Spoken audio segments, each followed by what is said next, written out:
Punishment দিয়েছি।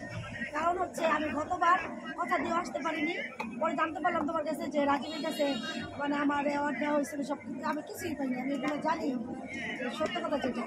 হ্যাঁ আমি অ্যাওয়ার্ড দিছি, খাবারটা দিছি, কিছু জানি এগুলো জানি না, কিছু অ্যাওয়ার্ডটা পান নাই আপু? রাজীব আপনাকে দেয় নাই? ছবি দিয়ে দিছে আবার, অ্যাওয়ার্ডও পাই নাই। তারপরে যে কি যেন বলে ওই যে কিসে খাবারটা বলতে চাই এগুলো লাইব্রেরি না বলি, যেখানে পরে সাথে পরে এগুলো নিয়ে বিষয় বলি। আমার জমির আইডিতে ঢুকে মানে ভাল লাগছে যে বিপদে আপদে বা আমি মনে করছিলাম কি যে আমরা এই বলে রোটারিয়ানরা মানুষের পাশে দাঁড়াই, কিন্তু এই যে মেয়ে উদ্যোগটা যা আছে নারায়ণগঞ্জের মধ্যে ঢাকাতে আমি দেখতেছি যে সবার একটা আন্তরিকতা আছে। এই মেয়েগুলো চায় যে বিপদে কারো পাশে দাঁড়াই হবে, সে টাকা দিয়ে না হোক, একটু সময় দিয়ে হোক, একটু ভালো কথা দিয়ে হোক।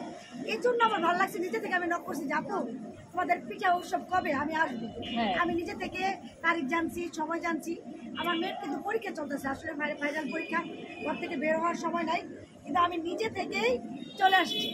আলহামদুলিল্লাহ এসে যাদের দেখলাম সবাই আমার চিনামো, আমার প্রাণপ্রিয় ভাই আছে এখানে একজন সাংবাদিক, আরেকটা ভাই আছে, সবাই সাংবাদিক পেশায় জড়িত যারা ছেলে আছে।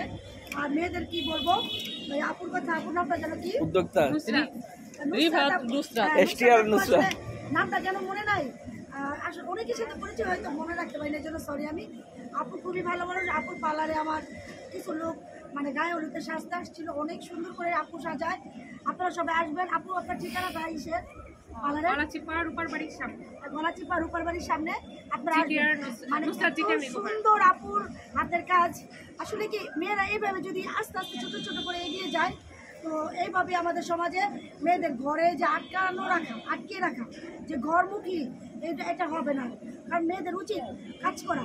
এই যে মেয়েরা কাজ করছে তাতে কি হয়, বাচ্চাদের চাইলেই বাবা অফিসে চলে গেছে, হঠাৎ করে বাচ্চা 100 টাকা চাইলো, কিছু খেতে চাইলো, মা যে দিতে পারছে, এটা কিন্তু অনেক বড় একটা পাওয়া।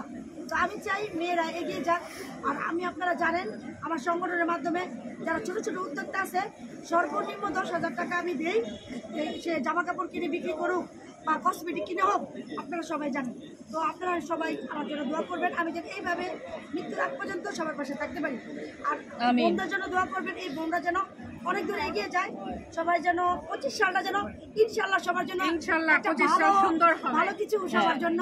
আপু যখন এই কথাটা বলছে 25 সালের জন্য, তো আমরা আশা করতে পারি যে 25 সালটা যদি আমাদের সাথে কেক কাটা হয় তাহলে হয়তো আমরা একটু খুশি হব। ইনশাল্লাহ ইনশাল্লাহ, অবশ্যই অবশ্যই। তোমরা যখন আমাকে নক করবে, আমি যদি থাকি বাংলাদেশে অবশ্যই সবাই দেবো। কারণ তোমরা সবাই দেখো আমি মাসের মধ্যে না হলে একবার দিবে বাইরে যেতে হয় ব্যবসার কাজে। আমি দেশে থাকলে ইনশাল্লাহ তোমাদের প্রোগ্রামে আমি কি করবো। ধন্যবাদ আপু। সবাই ভালো থাকবেন।